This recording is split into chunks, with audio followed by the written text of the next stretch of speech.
with chapter 89 na po tayo mga kaibigan.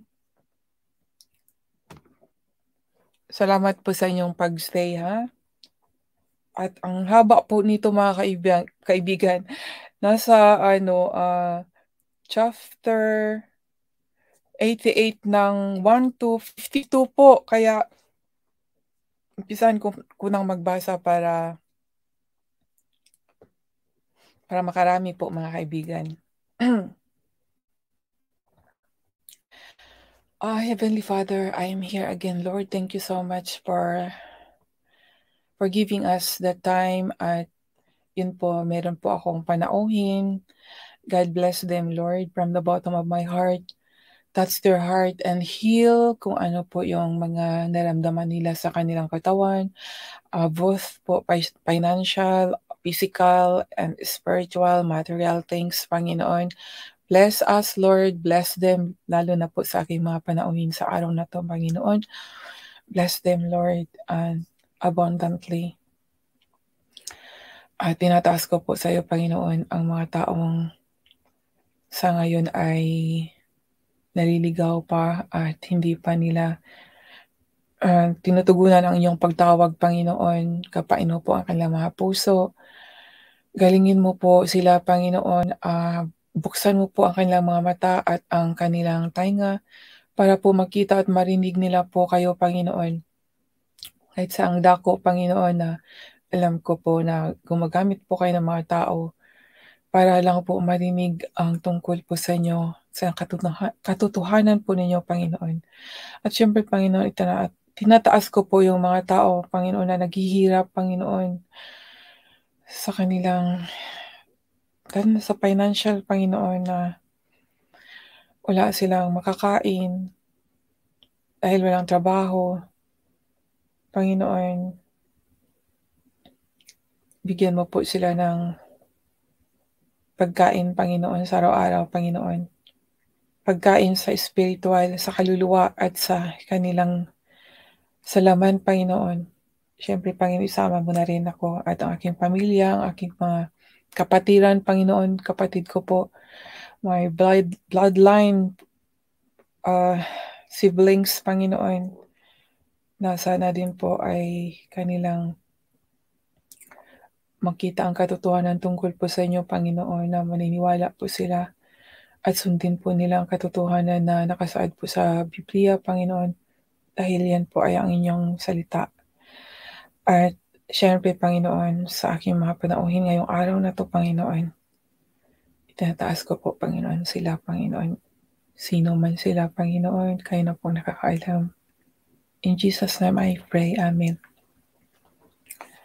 At ako po ay magbabasa ng mga kaibigan.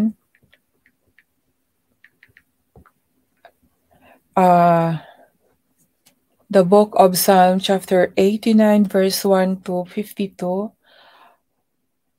na sinasalita ni Mashiel of Ethan the Ezrahite.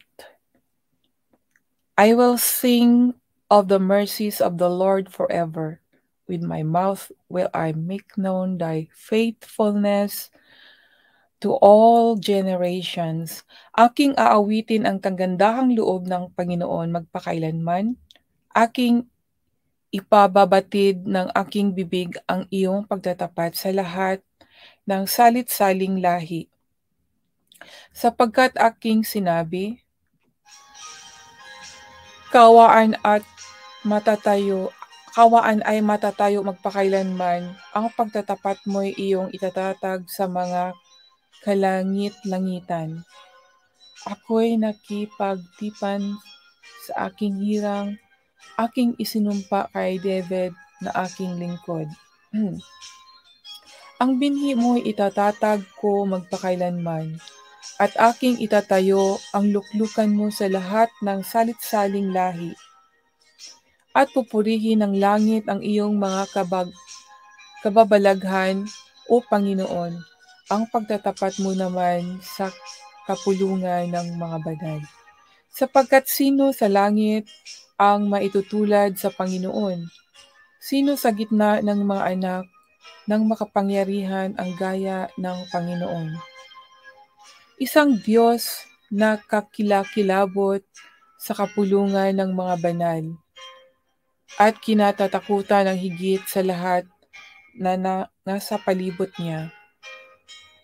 O Panginoong Diyos ng mga hukbo, sino ang makapangyarihang gaya mo, O Jah, at ang pagtatapat mong nasa palibot mo?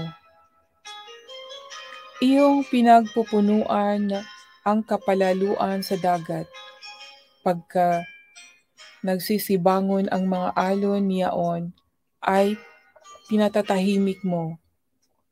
Iyong pinagwawaray-waray ang Rahab na parang napatay. Iyong pinangalat ang iyong mga kaaway ng bisig ng iyong kalakasan. Ang langit ay iyo, ang lupa ay iyo rin. Ang sanglibutan at ang buong narito ay iyong itinatag. Ang hilagaan at ang timugan ay iyong nilikha. Ang Tabor at ang Hermon ay nangagagalak sa iyong pangalan. Ikaw ay may makapangyarihang bisig, malakas ang iyong kamay, at mataas ang iyong kanang kamay. Katuwiran at kahatulan ay patibayan ng iyong luklukan. Kagandahang loob at katotohanan ay nagpapauna sa iyong mukha. Mapalad ang bayan na nakakaalam ng masayang tunog. Sila'y nagsisilakad, O Panginoon, sa liwanag ng iyong mukha. Sa iyong pangalan ay nangagagalak sila buong araw, at sa iyong katuwiran ay nangatataas sila. Sapagkat ikaw ang kaluwalhatian ng kanilang kalakasan, at sa iyong lingap ay matataas ang aming sungay. Sapagkat ang aming kalasag ay ukol sa Panginoon, at ang aming hari ay sa banal ng Israel. Nang magkagayoy, nagsalita ka sa pangitain sa iyong mga banal, at iyong sinabi, aking ipinagkatiwala ang saklulo sa isang makapangyarihan. Aking itinaas ang isang hirang mula sa bayan. Aking nasumpungan si David na aking lingkod. Aking pinahiran siya ng aking banal na langis, na siyang itatatag ng aking kamay. Palakasin naman siya ng aking bisig. Hindi dadahas sa kaniya ang kaaway, ni dadalamhatiin man siya ng anak ng kasamaan. At ibubuwal ko ang kaniyang mga kaaway sa harap niya, at sasaktan ko ang nangagtatanim sa kaniya. Ngunit ang pagtatapat ko at ang kagandahang loob ko ay nasa sa kaniya, at sa pangalan ko'y matataas ang kaniyang sungay. Akin namang ilalapag ang kaniyang kamay sa dagat, at ang kaniyang kanan ay sa mga ilog. Siya'y dadaing sa akin, ikaw ay Ama ko, Diyos ko, at malaking bato ng aking kaligtasan. Akin namang gagawin siyang panganay ko na pinakamataas sa mga hari sa lupa. Ang kagandahang loob ko'y aking iingatan sa kaniya magpakailanman, at ang tipan ko'y mananayong matibay sa kaniya. Ang kaniya namang binhi ay pananatilihin ko magpakailanman, at ang luklukan niya ay parang mga araw ng langit. Kung pabayaan ng kaniyang mga anak ang kautusan ko, at hindi magsilakad sa aking mga kahatulan, kung kanilang salangsangin ang mga palatuntunan ko, at hindi ingatan ang mga utos ko, kung magkagayoy, aking dadalawin ng pamalo ang kanilang mga pagsalangsang, at ng mga hampas ng kanilang kasamaan. Ngunit ang aking kagandahang loob ay hindi ko lubos na alisin sa kaniya, ni akin mang titiisin na ang pagtatapat ko'y magkulang. Ang tipan ko'y hindi ko sisirain, ni akin mang babaguhin ang bagay na lumabas sa aking mga labi.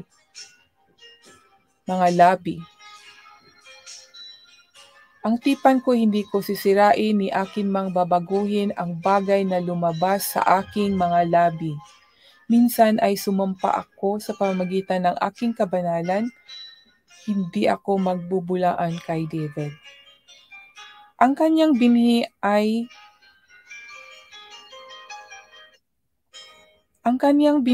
mananatili magpakailanman, at ang kanyang luklukan ay parang araw sa harap ko.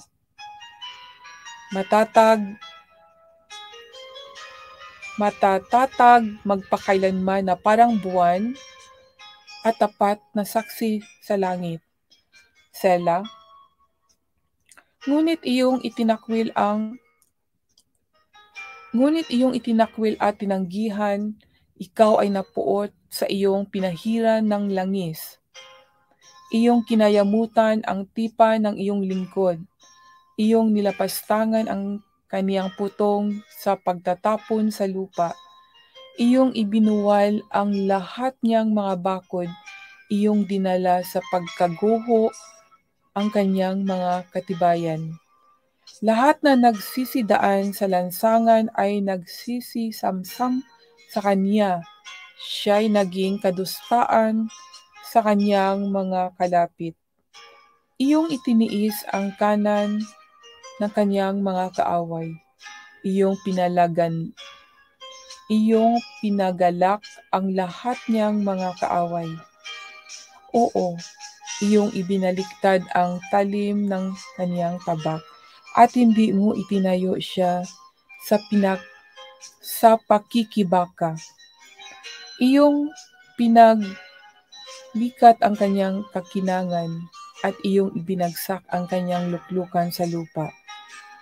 Iyong pinaikli ang mga kaarawan ng kanyang kabinataan. Iyong tinakpan siya ng kahihiyan. Sela. Hanggang kailan, O Panginoon, magkukubli ka, magpakailanman? Hanggang kailan magniningas ang iyong puot na parang apoy? O alalahanin mo kung gaano kaikli ang aking panahon. Sa anong pagkawalang kabuluhan nilalang mo ang lahat ng mga anak ng mga tao? Sinong tao ang mabubuhay at hindi makakakita ng kamatayan, na magliligtas ng kaniyang kaluluwa sa kapangyarihan ng Sion? Sela. Panginoon, saan nandoon ang iyong dating mga kagandahang loob? Panginoon, saan nandoon ang iyong dating mga kagandahang loob na iyong isinumpa kay David sa iyong pagtatapat?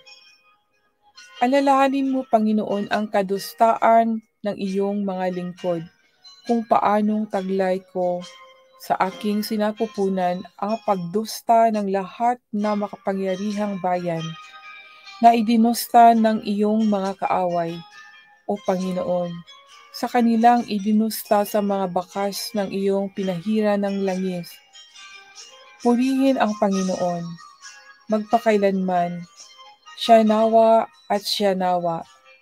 Ito po ang magandang mensahe na ating naririnig mula sa Awit 89, versikulo 1 hanggang 52. Napakahaba po, mga kaibigan.